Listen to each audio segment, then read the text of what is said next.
तमीज से बात करिए, मैं सीनियर हूँ आपका। और अब संदीप भैया छोटे नौकर लग रहे। राजस्थान में बेरोजगारी का दंश झेलने वाले युवाओं का नेतृत्व करने वाले और सरकार के खिलाफ अपनी आवाज बुलंद करने वाले उपेंद्र यादव ने भाजपा ज्वाइन कर ली है, जिसकी वजह से राजस्थान बेरोजगार एकीकृत संघ के पदाधिकारी रह चुके कई लोगों में नाराजगी है। ये लोग संघ को छोड़ चुके हैं, संगठन को छोड़ चुके हैं, पर बात करने के लिए आए हुए हैं यहाँ पर। क्या नाम है आपका? हनुमान चौधरी, पूर्व प्रदेश महासचिव, बेरोजगार महासंघ।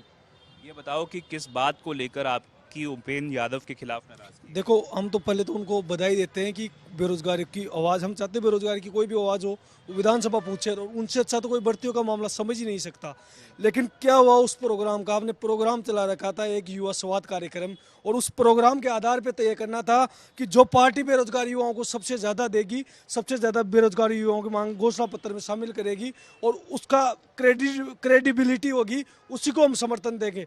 लेकिन उन चीज़ों का हम जवाब मांगते हैं कि क्या आप वो आके और क्लियर करें कि आपने बेरोजगार युवाओं की कौन कौन सी मांगों को शामिल करवाया घोषणा पत्र में, या कौन सी मांगों को करवाओगे बीजेपी के माध्यम से? क्योंकि जो सबसे बड़ी समस्या है पेपर लीक की, वो तो जहाँ पे बीजेपी की सरकार है वहाँ पे राजस्थान से भी ज़्यादा बड़ी समस्या है। चाहे मध्य प्रदेश जहाँ बीजेपी की सरकार, व्यापम घोटाला हुआ जो पूरा भारत का सबसे बड़ा घोटाला है भर्ती परीक्षाओं के मामले में, या जो यहाँ पे जो अमित शाह जी, मोदी जी आके यहाँ पे बात करते हैं पेपर लीक की।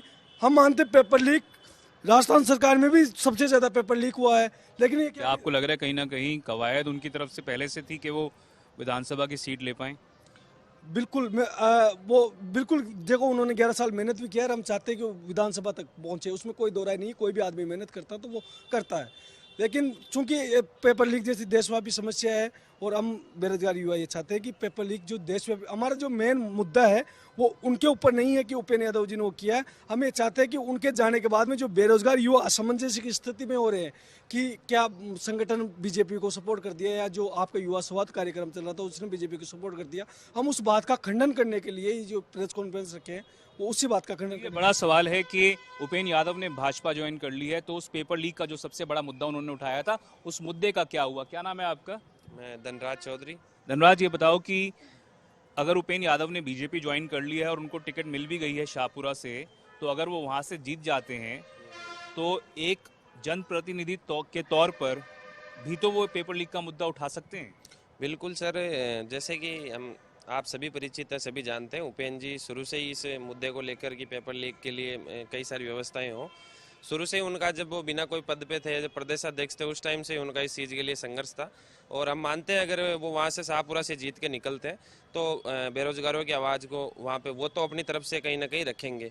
पर मेन मुद्दा सर ये है कि चुनाव बाद में है, चुनाव से पहले वोट होना है, उनकी जीत हार बाद की बात है। उससे पहले युवा बेरोजगार इस असमंजस्य में है कि भाई जो बेरोजगार संघ है या जो बेरोजगार है युवा, वो कौन सी पार्टी को वोट दें। तो उसके लिए पहले हम मेन लीडर उन्हीं को मानते हैं कि भाई उपेंद्र जी ने कहा था कि जो पार्टी अपने को अच्छा अपने मैनिफेस्टो के अंदर, अपने जो घोषणा पत्र के अंदर लेंगी अपने मांगों को, हम उसके साथ जाएंगे। तो उन्होंने इस चीज़ का कोई भी क्लेरिफिकेशन नहीं दिया कि भाई किस पार्टी को अपन ज्वाइन करेंगे, सीधा उन्होंने टिकट ले लिया। अभी प्रदेश अध्यक्ष रहते हुए उन्होंने टिकट ले लिया। पहले उन्होंने ये भी कहा था कि मैं प्रदेश अध्यक्ष छोड़ूंगा फिर मैं किसी पार्टी को ज्वाइन करूंगा, जो तो उन्होंने अभी तक प्रदेश अध्यक्ष से भी उन्होंने इस्तीफा नहीं दिया और बीजेपी पार्टी के अंदर प्रत्याशी बन गए और बीजेपी के साथ सपोर्ट किए। तो हमारा ये सवाल भी है, हम सब चीज़ों के डेटा हमारे पास में, आज प्रेस कॉन्फ्रेंस हम कर रहे हैं तो पूरे डेटा हमारे पास। आपने कहा कि असमंजस की स्थिति है, पर क्या आप लोगों ने उपेंद्र यादव से संवाद करने की कोशिश की, उनसे पूछने की कोशिश की कि आपका आगे का क्या रुख रहेगा? क्या नाम है आपका? अशोक सहरावत। अशोक जी, आप बताएं। नहीं सर, उनसे कोई बात नहीं हुई अभी तक। उनसे आप बात करते, अगर उनसे जानने की कोशिश करते कि आपने इतने लंबे समय तक प्रतिनिधित्व किया है बेरोजगारों का, तो अब क्या हो गया? आप बीजेपी में अगर गए हैं तो क्या आप उनकी बात आगे रखेंगे? नहीं सर, उनसे कांटेक्ट नहीं हुआ हमारा। चलिए, आप बताइए, क्या नाम है आपका? हनुमान किसान, पूर्व प्रदेश प्रवक्ता, राजस्थान बेरोजगार एकीकृत महासंघ।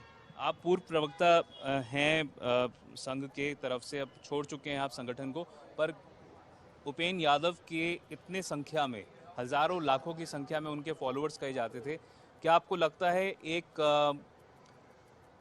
रिजेक्शन, एक उनके ऐसा लग रहा है उनको कि ये उनके साथ धोखा हुआ है? क्या ऐसी फीलिंग है क्या उन लोगों में?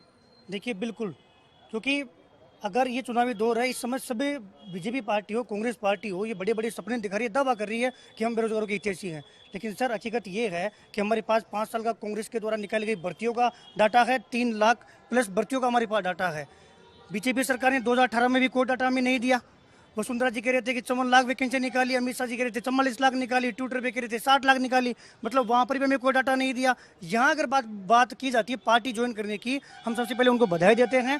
और ये हमारी भी इच्छा थी, लाखों बेरोजगारों की इच्छा थी कि उपेंद्र जी इस बार चुनाव में टिकट ले और किसी भी पार्टी से चुनाव। नाराजगी किस बात पे है आपकी? हमें ये नहीं पता, बेरोजगार असमंजस की स्थिति में है कि हमारी किन मांगों को लेकर समर्थन दिया है। अगर वो मांगे स्पष्ट हो जाती है तो हम निश्चित तौर पर उनके साथ होते। मैं सर एक चीज़ और बताना चाहूँगा कि पीड़ित बेरोजगार 11 साल से दर दर भटक रहे हैं, ये हमसे ज़्यादा उपेंद्र जी जानते हैं, प्रदेश की मीडिया जानती है और बेरोजगार जानते हैं। लेकिन क्या इस बात की कोई गारंटी दे सकते हैं कि आगामी जो 2024 के बाद में युवा बेरोजगार सड़कों पर नहीं जाएगा, युवा बेरोजगार लाठियां नहीं खाएगा? तो ये सवाल इन बेरोजगारों के मन में है, जो लोग बेरोजगारी का दंश कई सालों से, कई ऐसे तो हैं जो करीबन 1 दशक से बेरोजगारी का दंश झेलते आ रहे थे, और उनके मन में ये सवाल है कि जिस व्यक्ति ने हमारा प्रतिनिधित्व इतने समय तक किया, तो क्या वो केवल कुर्सी के लिए था, क्या वो केवल विधानसभा की एक सीट के लिए था?